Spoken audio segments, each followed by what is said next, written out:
Halo teman-teman mahasiswa, bertemu lagi di mata kuliah Strategi Testing dan Evaluasi. Pada kesempatan kali ini, kita akan membahas tentang type of measurement dari segi kualitatif.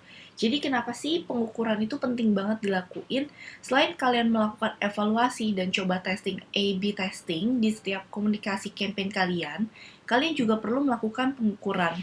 Karena pengukuran ini akan bermanfaat banget buat kalian tahu apakah campaign komunikasi yang udah kalian lakukan itu udah sesuai, udah tepat, atau masih perlu di-improve gitu.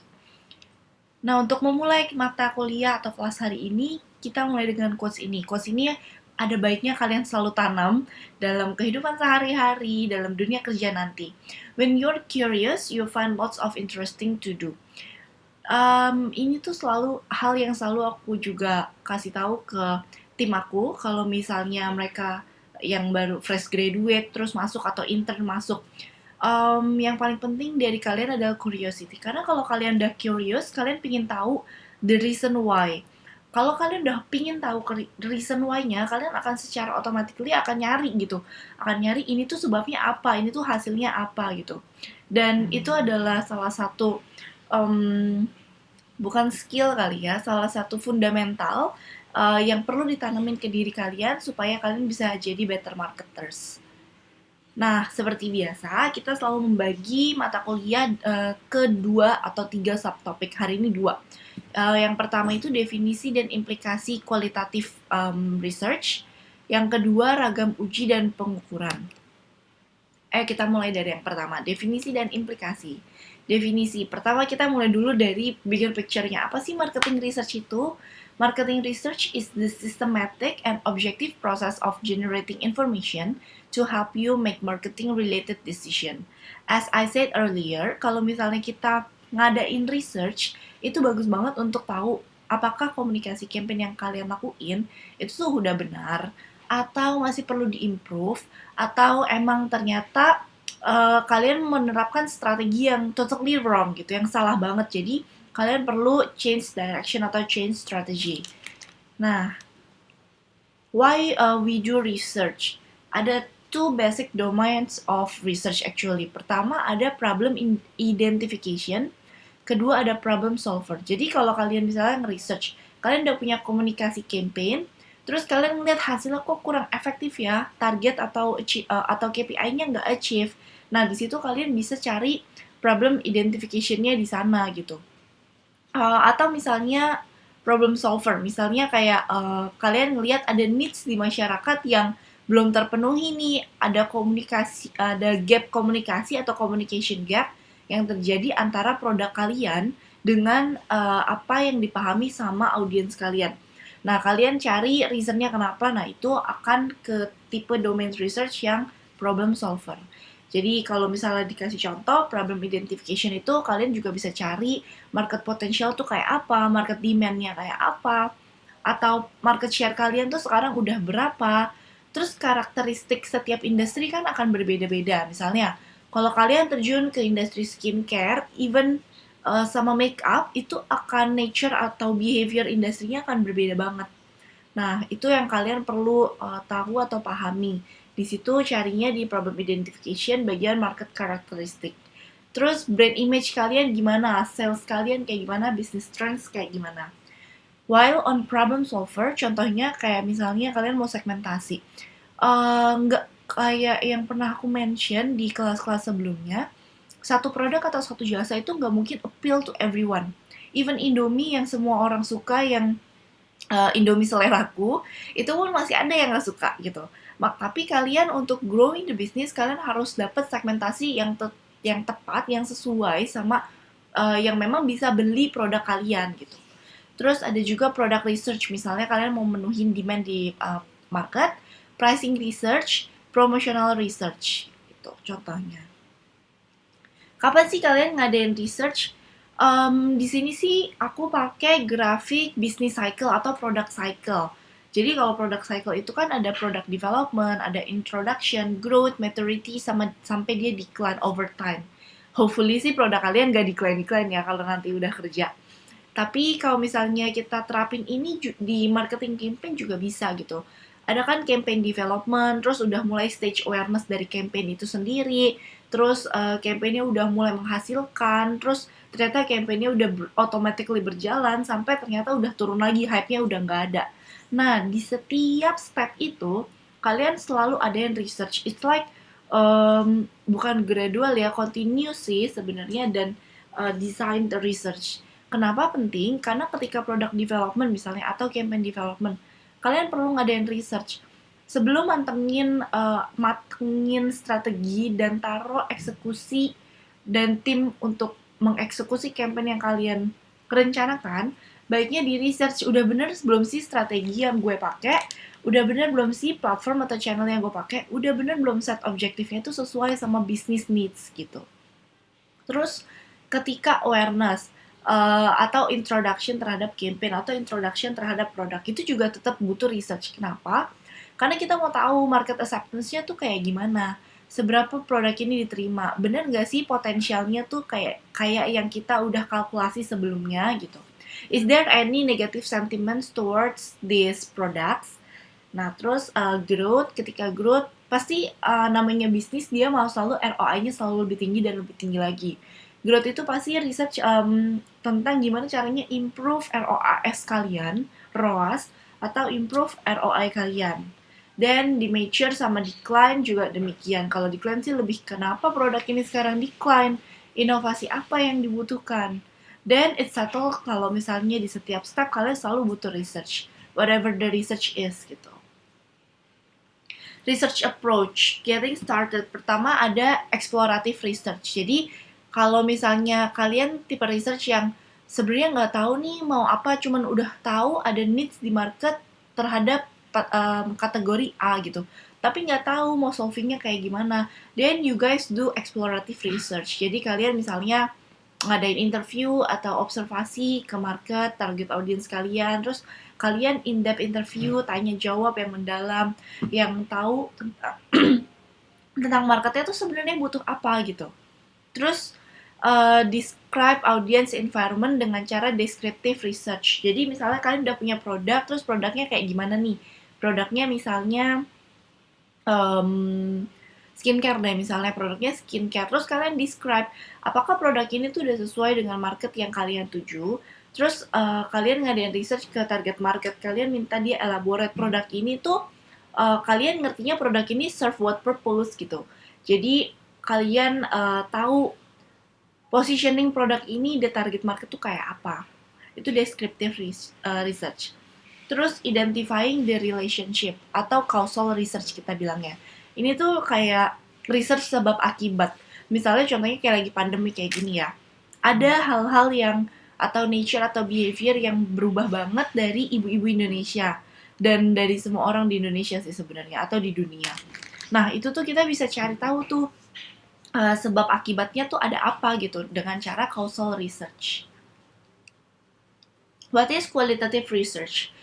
Qualitative research is development of concept which help us to understand social phenomena in natural rather than experimental setting, giving due to emphasis the meaning, experience, and views of the participants. Basically, qualitative research will answer your why factor. Jadi, kalau misalnya kalian tanya, oke, ini salesnya tiba-tiba naik 30%. Ada apa ya? Oh, ada promo. Oh, berarti promonya laku. Bener gak sih promo ini laku? Terus kalian tanya ke audiens kalian, bener gak ibu beli produk kita waktu promo ini instead of produk B yang promonya ini, misalnya kayak gitu. Terus di sini disebut juga fenomena in natural setting. Jadi kadang-kadang kalau kita ngomong uji analisis deh atau lab analisis itu kan selalu punya dua kontrol sampel. Satu misalnya yang kayak vaksin nih, kita ngomongin vaksin. Satu yang dikasih vaksin, satu lagi enggak misalnya. Itu eksperimental. Tapi kalau misalnya qualitative research in natural, itu tuh misalnya apa yang ada di situasi sosial yang ada, yang berlangsung, kita observasi, kita tanya sebab akibatnya, kita juga tanya apa yang membuat mereka mengambil suatu keputusan. Nah, itu makanya social phenomena in natural. Jadi bukan eksperimental, bukan controlled group gitu. Giving due emphasize meaning, experience, and views to participants. Qualitative approach itu ada advantages-nya karena kita dapat contextual information. Balik lagi karena kualitatif akan ngebantu kalian untuk answer the reason why atau the why factor. Terus respondents are free to answer any way they would like, karena ini bentuknya adalah esai gitu ibaratnya. Kalau di ujian itu esai bukan pilihan ganda, jadi mereka akan merasa bebas mau ngejawab apapun, nggak ada guideline atau nggak ada option gitu. Mereka akan bebas mengutarakan pendapat dan opini mereka. Disadvantage-nya apa? Time consuming. Karena ketika kalian ngelakuin qualitative research kan kalian mau tahu reason why-nya ya. Jadi itu akan kadang-kadang nggak semua audiens yang kita tanya bisa langsung keluar reason why-nya. Ada yang harus dikulik-kulik dalam atau kita sebutnya probing. Misalnya gini, ada dulu pepatah, nggak dulu sih, sekarang kalian juga bisa cari. Ada pepatah yang bilang ask why 5 times, then you will know the right or the truest answer gitu. Jadi kayak misalnya kita tanya, ibu kenapa pilihnya produk skincare Wardah? Soalnya gampang dicari. Bisa terus tanya lagi, iya tapi kan produk yang lain gampang dicari. Kenapa Wardah gitu? Oh soalnya bintangnya Dewi Sandra misalnya gitu. Oh, emang kenapa kalau bintangnya Dewi Sandra? Emang produk-produk Dewi Sandra yang lain itu ibu beli juga? Enggak, soalnya Wardah kelihatannya teman-teman saya pakai gitu. Oh, semua barang berarti ibu cukup sering ngobrol ya sama tetangganya atau temennya, jadi tahu kira-kira barang apa yang direkomendasi. Enggak sih, sebenarnya mereka rekomendasinya cuman karena dia halal dan kayaknya cocok banget sama yang saya suka, value-nya misalnya kayak gitu. Nah, itu kan namanya probing ya. Kalian baru bisa dapat real atau deep answer, the kalau kita sebutnya emotional reason between brand and people gitu. Nah, itu time consuming banget dan expensive, Kak. Expensive kenapa? Semakin lama man hour yang kalian alokasiin di situ, padahal hasilnya yang kalian dapatkan cuma dari satu responden. Kalau di compare sama kuantitatif, misalnya kalian dengan waktu yang sama 1 jam, kalian bisa sebar survei ke 100 orang misalnya kayak gitu. That is why qualitative approach disadvantage-nya itu adalah more expensive. Dimension of qualitative methods. Pertama, kita mesti understand the context. Misalnya, contohnya ini broad banget sih, yang kayak how economic, politics, social, culture, environment, and organization factor influence health. Itu contohnya kita mau understanding konteks tentang apa aja sih yang mempengaruhi pola pikir tentang kesehatan dari seseorang gitu.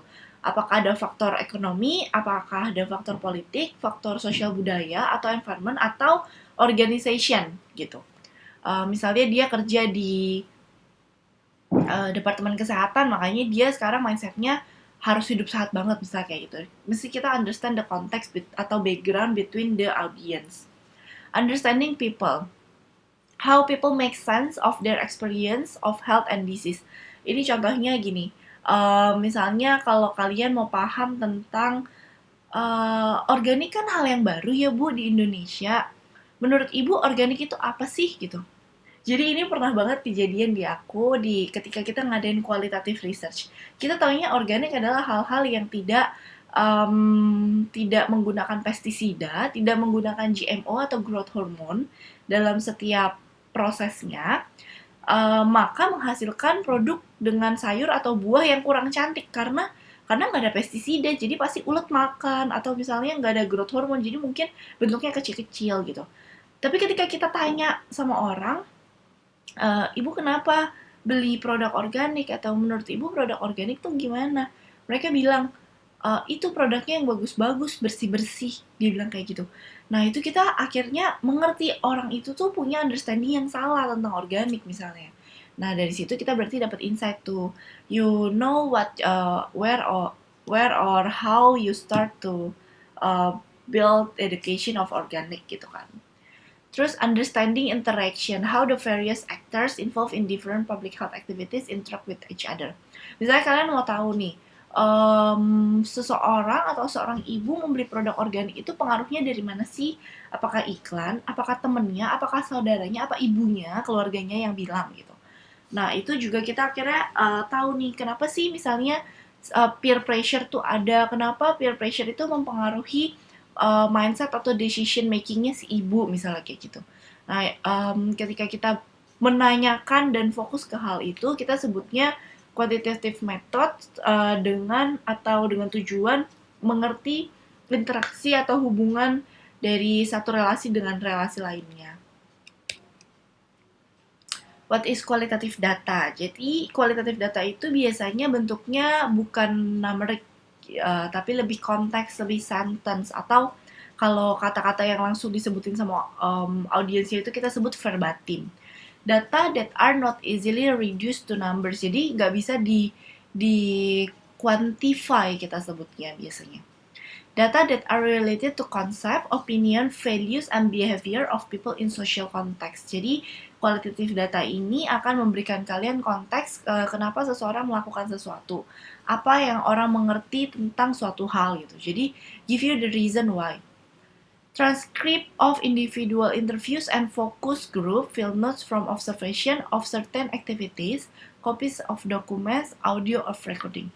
Jadi kalau misalnya kita lagi ngadain qualitative research, biasanya kita akan selalu ngerekam entah dari voice recorder, entah dari kamera, karena kita akan bisa lihat ekspresinya tuh gimana. Even kadang-kadang kita tahu dia sebut ini, dia jawab begini karena dia takut dijudge sama interviewernya atau enggak, atau emang itu natural decision making mereka, kayak gitu.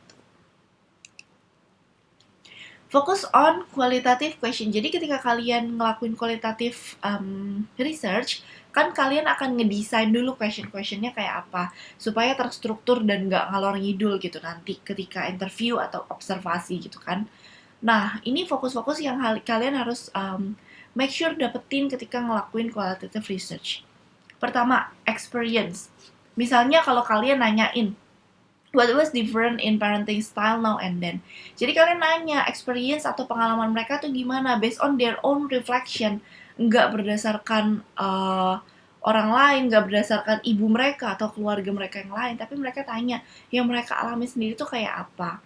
Terus yang kedua, opinion. Jadi karena kita udah sebelum ngelakuin qualitative research ini, kita pasti akan nge-curate atau menyeleksi audiens yang akan kita jadikan responden dong. Makanya kita bilang respondennya yang harus mewakili target audiens yang kita mau tuju. Karena their opinions matter.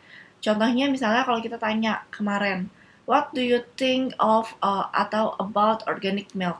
Nah, opini mereka itu dianggap merepresentasikan sebagian besar orang-orang yang sepantaran mereka yang punya background sama. Bukan mengeneralisir, beda ya, bukan mengeneralisir. Tapi merepresentasikan, karena tujuannya adalah untuk dapat insight gitu. Terus feelings.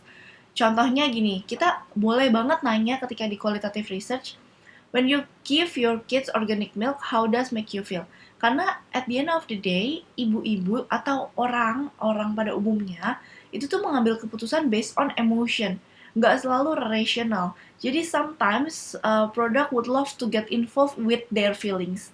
Jadi kayak misalnya kalau produk-produk bayi terutama, ada certain produk yang premium karena membuat ibu merasa dengan dia ngasih produk yang paling mahal, dia udah ngasih yang paling bagus. That's a feeling, that's not a rational thought gitu. Kalau misalnya rational thought, dia akan bilangnya, iya produk yang mahal akan memberikan nutrisi yang lebih banyak, bla bla bla bla.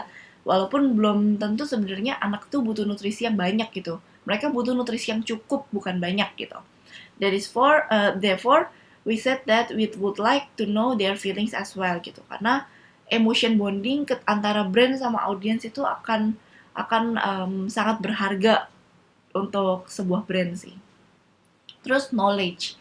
Tell me about the different ways of promoting an improved product. Jadi kadang-kadang kita bisa, karena kita tahu at the end of the day yang make itu mereka. Kita kan cuma produksi dan memasarkan ya. Tapi kan yang pakai kan mereka. Kita harus menjawab needs mereka. Then why not we ask for their knowledge? Kalau misalnya ibu ada di brand ini, ada di tim inovasi brand ini, apa sih yang pengen ibu improve untuk satisfaction yang lebih gitu? Itu boleh banget gitu. Terus input.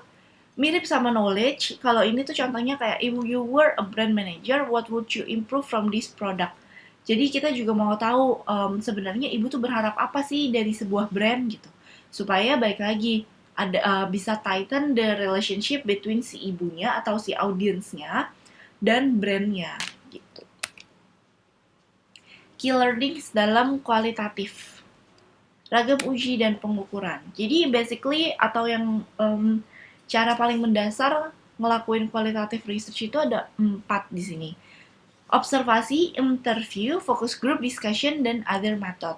Jadi kalau observasi, brief explanation-nya, the researcher gets close enough to study objects atau subjects to observe with or without participation, usually to understand whether people do what they say they do, and to access tacit knowledge of subject. Contohnya observasi adalah gampang banget. Kalian duduk di coffee shop, terus kalian ngeliat nih semua orang yang keluar masuk, mondar-mandir, interaksi antara barista sama pelanggannya, terus cara pelanggan milih minum, ngeliat menu, experience pelanggan dari masuk ke pintu masuk sampai dia pesen minum, sampai dia duduk dan keluar lagi itu kayak gimana. Terus kalian observasi, oh kalau misalnya ibu-ibu biasanya pesennya minumnya kebanyakan non-coffee, kalau bapak-bapak gini. Kalau anak muda biasanya ke coffee shop, itu untuk ngerjain suatu tugas atau kongko sama temennya, well kalau keluarga, ibu-ibu biasa emang untuk makan lalu pulang gitu. Itu kalian udah ngelakuin observasi guys, with or without participation. Kalau without participation ya kalian duduk aja di corner gitu misalnya, terus kalian ngeliatin. Tapi kalau with participation, kalian juga melakukan hal yang sama seperti mereka dan kalian juga interview gimana ibu waktu masuk dari luar sana ke dalam pilih menunya udah cukup jelas belum, terus kalian taking notes. Itu observation mix interview with participation. Nah, interview ini paling pasti kalian udah sering banget, even waktu zaman SMA juga pasti udah sering ngelakuin kan. This involves asking question, listening to, and recording answers from an individual or group on a structured, semi-structured, on unstructured format in an in-depth manner. Jadi interview itu ada yang on the surface, ada yang in-depth. Kayak yang tadi kita misalnya nanya asking why 5 times, itu namanya kita sebut in-depth. Jadi kita ngegali terus sebenarnya apa sih reason behind at the back of their head ketika making decision. Nah, kalau interview yang biasa cuman kayak ibu namanya siapa, kesehariannya kayak gimana, biasa apa sih yang ibu lakuin kalau anak ibu sakit, misalnya kayak gitu. Tapi nggak mendetail, nggak mendalam, nggak mencari emotional bonding. Kadang-kadang kita cari emotional bonding atau emotional reason sih kalau kita mau ngelakuin in-depth manner interview gitu. Focus group discussion. Focus atau guided by a set of question and interactive session with a group small enough for everyone to have chance to talk and large enough to provide diversity of opinions. Jadi kalau biasanya focus group discussion itu nggak cuma berdua nih, bisa juga bertiga. Biasanya sih aku kayak minimal berempat atau berenam atau kadang berdelapan. Kenapa? Karena kita mau ada variasi conversation yang terjadi di dalam grup itu. Focus group discussion itu biasa kita akan cari audiens yang similar satu sama lain. Misalnya male or female yang usianya 24-30 tahun, SES-nya A, terus udah punya anak, semuanya sama gitu. Tapi kita cari ambil sampel dari beberapa daerah berbeda-beda. Nah, terus kita throwing deh 1-2 topik gitu. Menurut kalian gimana sih perkembangan produk skincare di Indonesia misalnya kayak gitu. Terus nanti mereka akan yang bilang bagus, ada yang kayaknya kurang deh, kurang natural deh, kurang organik deh, masih banyak yang berwarna gitu misalnya kayak gitu. Ini tuh biasa disetting sama tim agency yang ngelakuin research. Kalau kalian pernah denger Nielsen, Ipsos, Kantar, mereka adalah tim research yang biasa ngebantuin kayak aku di client side untuk ngelakuin focus group discussion. Biasanya tuh kalau lagi ngelakuin focus group discussion adalah mereka punya moderator nih, moderator yang nanya, terus mereka punya stenografi yang nyatet-nyatetin jawabannya, dan mereka record juga tuh all the session. Jadi nanti moderatornya akan setelah focus group discussion akan nge-relook lagi kamera hasil recordingnya, dan dia baru narik insight, lihat konsistensi antara uh, audiens A itu jawabnya kayak gimana, audiens B jawabnya kayak gimana. Terus topik A summary-nya kayak gini gitu. Nah, kita klien bisa witness lewat kayak kaca satu arah gitu loh, yang kita bisa ngelihat ke ruangan lain, tapi ruangan lain nggak bisa ngelihat ada kita di sana. Kayak interview di kantor polisi di film-film gitulah, focus group discussion. Kalau other method, ada rapid assessment procedure, free listing, file sort, ranking, biography, case study. Jadi ada juga yang kita misalnya, karena kita mau menjawab reason why, makanya kita ngelihat brand-brand atau misalnya case-case apa sih yang udah berhasil sebelumnya atau gagal sebelumnya, dan kita tarik learning dari situ. Observation. Observational techniques are methods by which an individual or individuals gather first-hand data on programs, process, and behavior being studied. Jadi kalian benar-benar ngeliatin tuh satu persatu perbuatan atau tingkah laku, tingkah gerak yang ada di social situation, naturally, nggak dikontrol gitu. They provide evaluators with an opportunity to collect data on a wide range of behavior, to capture a great variety of interaction, and to openly explore the evaluation topic. Misalnya selain di coffee shop, misalnya kalian ngelakuin shopper marketing research. Jadi kalian observasi gimana sih cara orang memilih sebuah produk di hypermarket misalnya. Kan kalian bisa lihat mereka mulai dari lihat-lihat, pegang-pegang, terus ngelihat lagi ingredients di dalamnya, produknya dibaca, atau kadang-kadang ada yang udah langsung ngambil aja, atau ada yang nanya sama pramuniaga yang ada di sana, misalnya kayak gitu. Nah, kalau udah kalian lihat interaksinya di sana, kalian akan tahu nih, oh ternyata produk gue tuh jarang banget yang langsung ambil ya. Berarti apakah belum banyak existing customer yang udah pakai dan belanja di sini gitu. Sedangkan produk lain banyak. Gimana ya caranya? Nah, nanti kalian akan dapat tuh explore evaluation topic. Makanya di sini curiosity itu penting banget, karena curiosity itu juga membentuk kreativitas kalian untuk bertanya hal-hal yang literally sebenarnya random, tapi sometimes random things itu bisa lead to something gitu.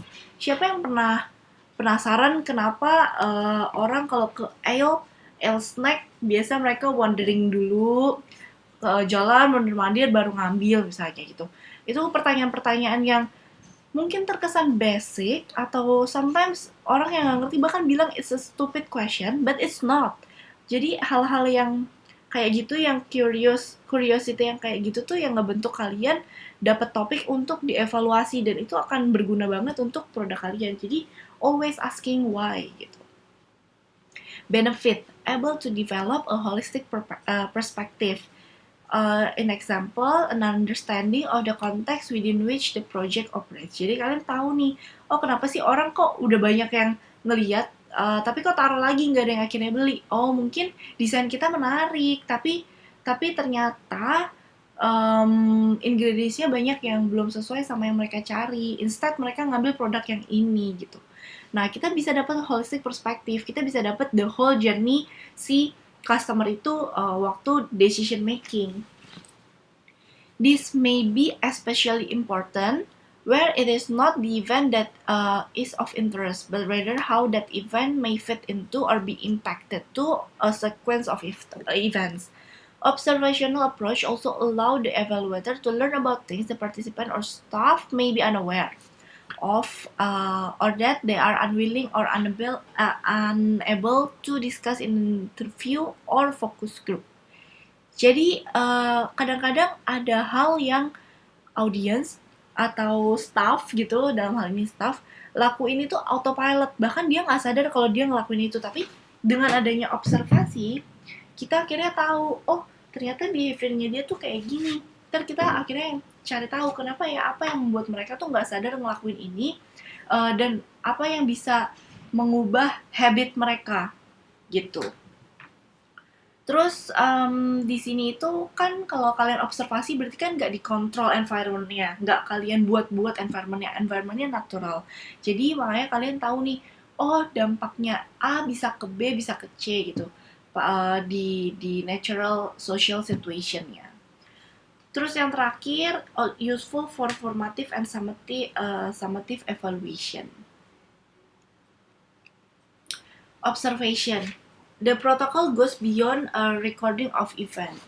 In example, use the of identified materials and provides an overall context for the data, step by step. First, describe the setting of program delivery where the observation took place and what the physical setting was like. Jadi kalian tentuin tuh di mana yang kalian bisa observe tapi nggak mengganggu situasi atau natural environment-nya. Identify the people who participate in those activities. Karakternya siapa yang datang, yang mampir ke ale kalian atau mampir ke coffee shop tempat kalian observe gitu. Jadi selain kalian identify the program setting, kalian identify juga orang-orang yang berinteraksi di sana kayak apa. Describe the content of the intervention. Example, actual activities dan message that were delivered. Misalnya, kalian lagi ngetes ada POSM baru yang kalian pajang di rak produk kalian. Nah, kalian lihat nih, dengan adanya kayak gitu, ada perubahan behavior nggak gitu. Terus, document the interaction between implementation staff and project participant. Jadi kalian harus selalu mendokumentasikan segala sesuatu ketika ngelakuin observasi, karena banyak hal-hal yang nggak verbally terlihat, tapi secara physical atau secara gesture itu terlihat. Describe and assess the quality of the delivery of the intervention. And be alert of or to unanticipated events that might require refocusing one or more evaluation question. Jadi misalnya, kalian lagi mau observasi nih, produk kalian tuh skincare, tapi ternyata di hari yang bersamaan ada event dari kompetitor dengan produk skincare yang serupa gitu. Nah, itu ada unanticipated events. Nah, jadi itu pasti akan bias gitu hasilnya. During observation, record and frequently take notes on what's happening. The notes and description needs to be as detailed as possible. Jadi selalu take notes, karena jangan percaya sama kepala kalian kalau bilang, iya nanti juga inget. Enggak, kalian nggak akan inget nanti ketika lagi bikin report. You need to get into the very small detail. So, better record, terus take notes selalu gitu. Good source of info for observation.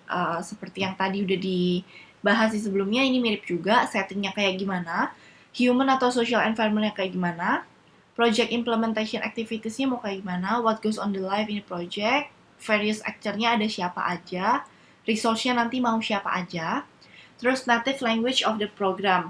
Jadi different organizations and agency kadang-kadang punya language-nya sendiri, term-nya mereka sendiri. Kayak Kantar itu kalau misalnya lagi nge-assess produk baru, mereka akan ngecek tentang apa ya namanya, pokoknya ada yang tergantung relevansi, harganya mahal atau enggak, produknya menarik atau enggak. Mereka punya term-nya sendiri, mereka punya indikator mereka sendiri. Dan yang paling penting dari kalian adalah train of thought kalian. Konsep gimana caranya mengevaluasinya itu sendiri, bukan term-termnya itu. Tapi it's good to get used to what your organization use. Non-verbal communication.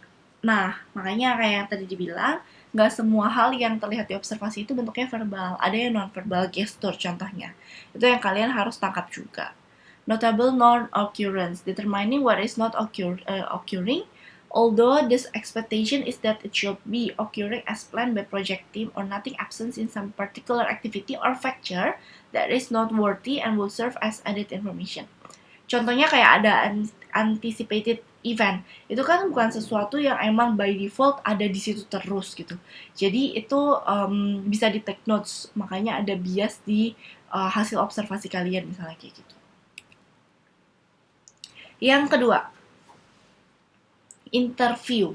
Interviews provide very different data from observation. They allow the evaluation team to capture the perspective of project participants, staff, and other associated with the project. Jadi kalau misalnya interview itu ngasih kalian konteks yang lebih dalam. Nggak cuma ngelihat natural behavior, tapi kalian juga ngelihat atau bisa bertanya tentang apa sih reason atau faktor penentu kalian akhirnya menentukan sesuatu gitu. The use of interviews as a data collection method begins with the assumption that the participants' perspectives are meaningful, knowable, and able to be made explicit, and that their perspective affect the success of the project. That is why choosing the right target audience to interview itu penting banget. Two types of interview are used in evaluation research: structured, in which carefully worded questionnaire is administered, and in-depth.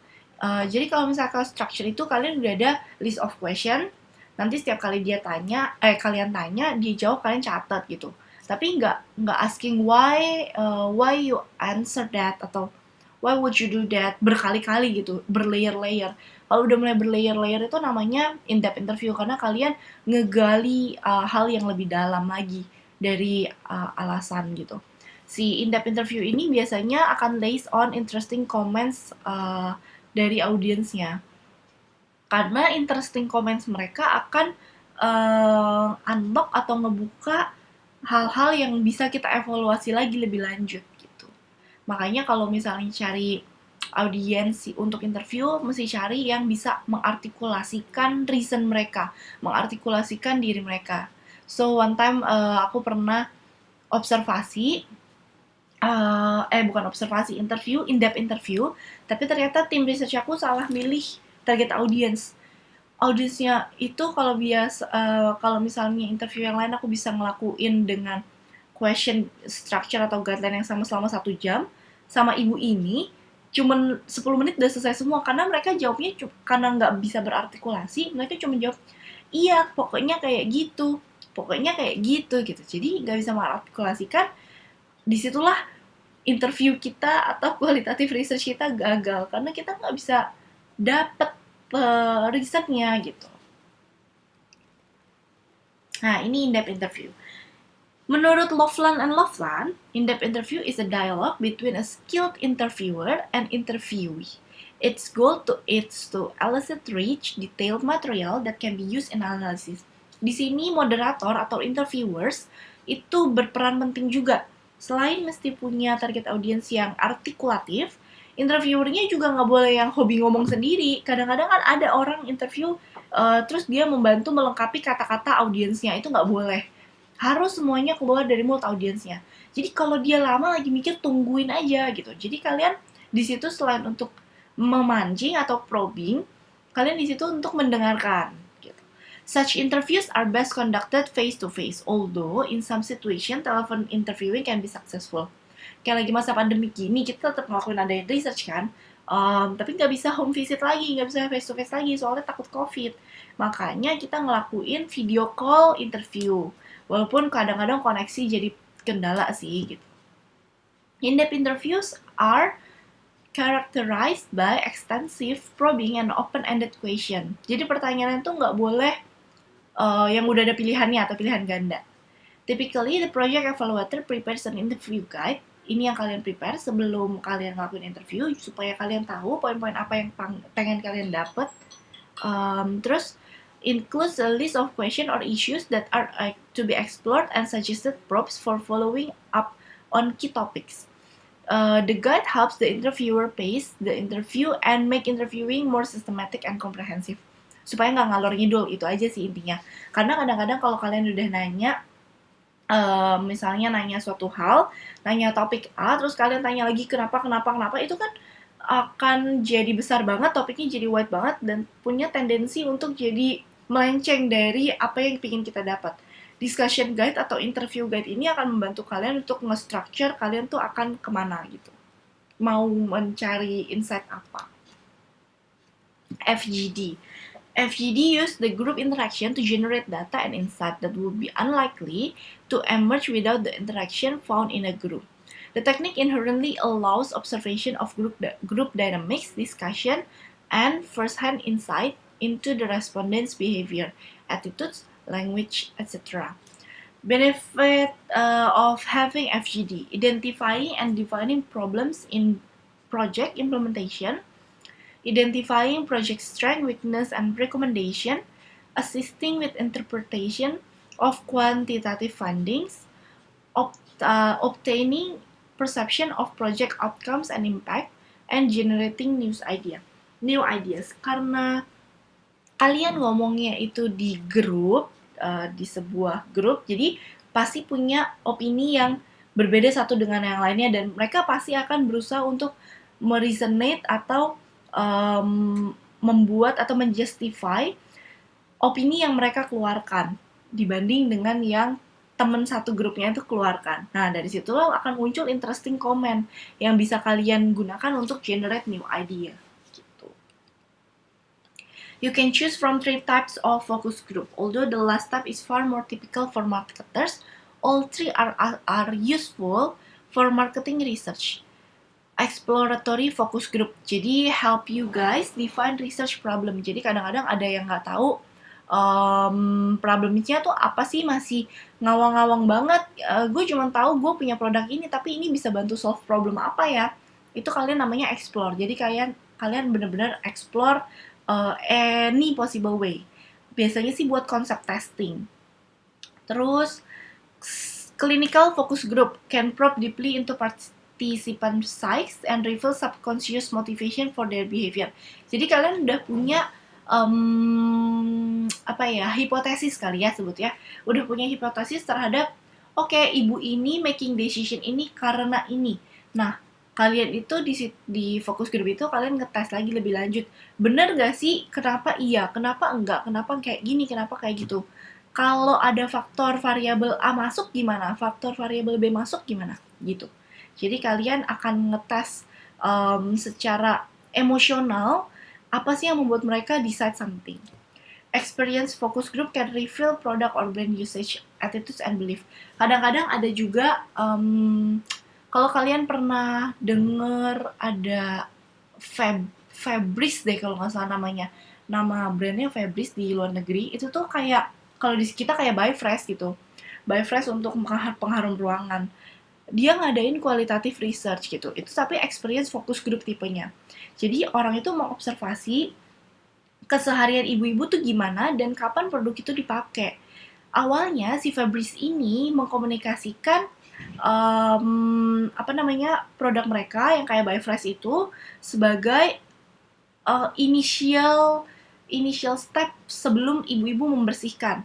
Tapi setelah mengadakan qualitative research, ternyata ibu-ibu itu menggunakan si Fabris ini untuk sebagai tanda gue bersih-bersihnya udah selesai, disemprot supaya dapat fresh scent, terus itu menandakan oh ya udah bersih-bersih gue udah selesai gitu. Itu experience focus group. Kalian bisa reveal hal-hal yang kayak gitu tuh lewat experience. Jadi kalian benar-benar terjun ke lapangan ngelihat produk usage-nya kayak gimana gitu. Consideration in conducting in-depth interviews and focus group discussion. Satu, select a setting that provides privacy for participants. Select a location where there are no distraction and it is easy to hear respondents speak. Select a comfortable location and non-threatening environment. Karena kita kan mau mereka open up sama kita. Jadi make sure mereka comfortable as possible. Makanya kadang-kadang kalau focus group discussion atau interview, kadang kita juga nggak cuman bikin target audiensnya datang ke kantor kita dan ngobrol, tapi kita juga ngadain in-house visit gitu. Select a location that is easily accessible for respondent. Facility equipped for audio and video, karena nanti akan berguna banget untuk kalian bikin report, kan kalian butuh detail.